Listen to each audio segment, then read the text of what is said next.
सत्संग की आधी घड़ी तप के वर्ष हजार, तो भी बराबर है नहीं कहे कबीर विचार। तो यहाँ आपसे प्रार्थना की जाती है, जब तक सत्संग चले आप सब चिंताएं और इधर उधर की गल्ला बातें छोड़ के ध्यान से सत्संग सुनो। वो सारे संसार की आबादी 7 अरब के आसपास बताते मनुष्यों की, तो इन 7 अरब में एक दास है जो इस ज्ञान का जानकार विश्व में कोई नहीं।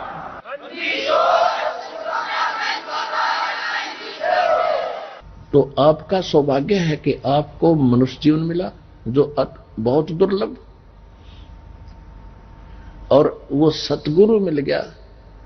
बहु नाम जन्मा नाम अंते ज्ञानवान माम प्रवते, और वासुदेव सर्वमिति सहमात्मा सुदुर्लभ है। वो दास भी आपको मिल गया।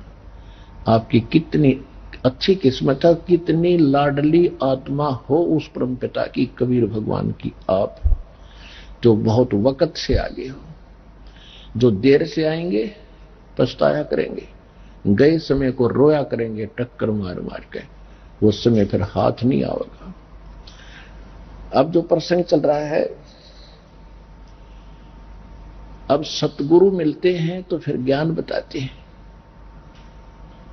सतगुरु सच्चा ज्ञान देते हैं, उसी को सतगुरु कहते हैं।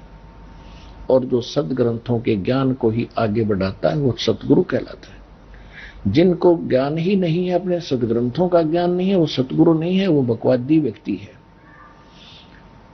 तो पुण्यात्माओं, और सतगुरु सत्संग करते हैं और सत्संग से फिर ज्ञान होता है।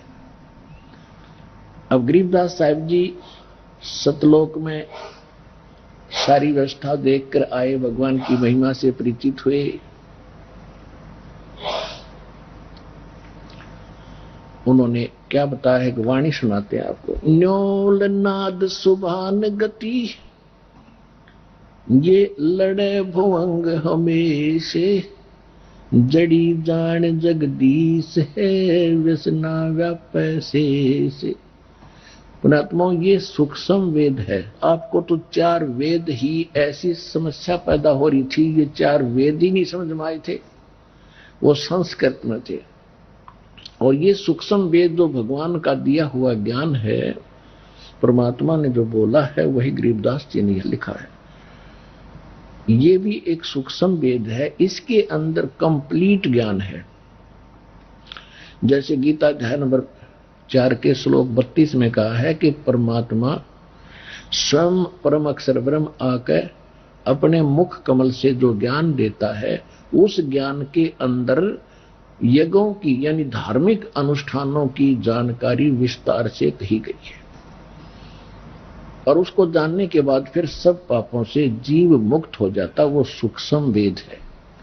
चौथे अध्याय के 34वें श्लोक में कहा कि उस तत्व ज्ञान को जो भगवान खुद बताता है, तत्वदर्शी संत जानते हैं, उनसे दंडवत प्रणाम करके कपट छोड़कर प्रसन्न करने से वो तत्वदर्शी संत तुझे तत्व ज्ञान का उपदेश करेंगे।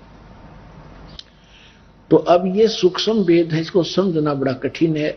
इस दास पर दया करी उस परम पिता कबीर भगवान ने, इस दास की बुद्धि खोली इस मालिक के गूढ़ रहस्यों को समझने और आपको समझाने के लिए।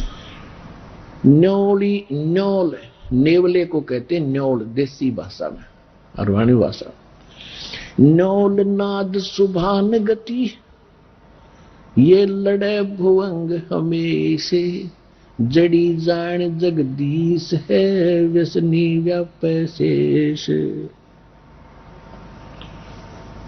अब देखो, एक पंक्ति है दाता के ज्ञान की, और इसमें कितना गूढ़ रहस्य छुपाया है कि जिस भगत के पास ये यथार्थ मंत्र सतभक्ति सतनाम जिसके पास उपलब्ध है,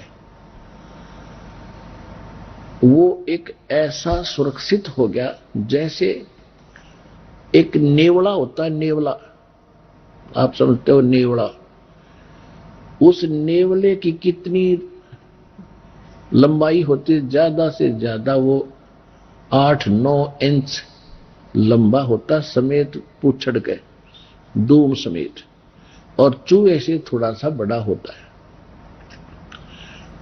और वो सर्प के साथ लड़ता है। सर्प लगभग 10-10 फुट 12-12 फुट लंबा हो जाता है और उससे कई गुना ताकतवर होता है।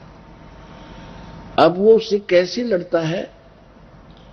वो ऐसे स्थान पर उस सर्प को छेड़ता है जहां पर किसी झाड़ी में, बोझड़े में एक जड़ी होती है, नागदमन जड़ी नाम है उसका, नागदमन, और उसमें से महक निकलती है।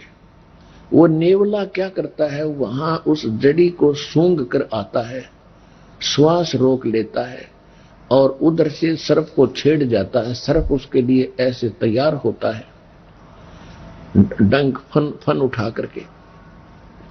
अब नेवला उसके निकट आकर के वो जड़ी जो सूंघ करा था वो श्वास छोड़ देता है।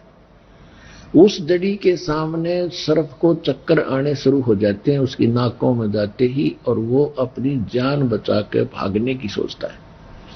फिर नेवला उसकी मुंडी पर बैठ जाता फन के ऊपर, और साथ में वो श्वास भी छोड़ता रहता है और फिर उसको पकड़ के मार देता है। अब नेवले के पास वो जड़ी है तो वो उसको काबू कर पाया, इतने लंबे अजगर को।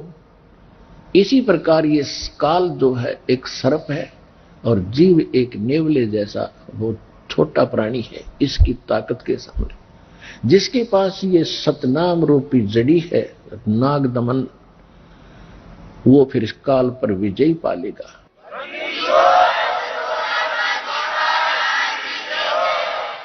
न्योल नाद सुबान गति वो लड़े भुवंग हमेशे, जड़ी जान जगदीश है व्यसना व्यापै से।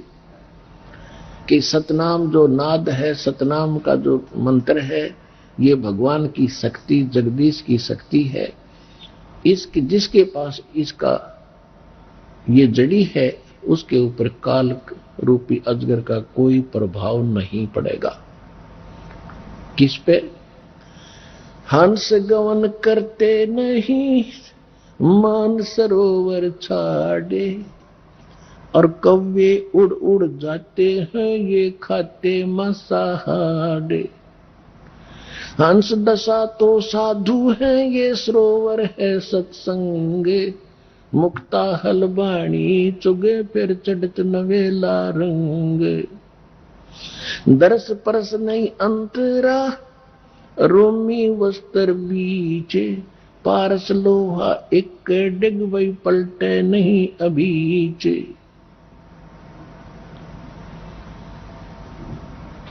अब क्या बताते हैं कि हंस गवन करते नहीं मान सरोवर छाड़, और कौवे उड़ उड़ जाते हैं वो खाते मांसाहार। भाई जो गुरु वचन पे डट गे रकट गे फंद 84 के, कट गे फंद 84 के, रकट गे फंद 84 के। भाई जो गुरु वचन पे डट गे रकट गे फंद 84 के।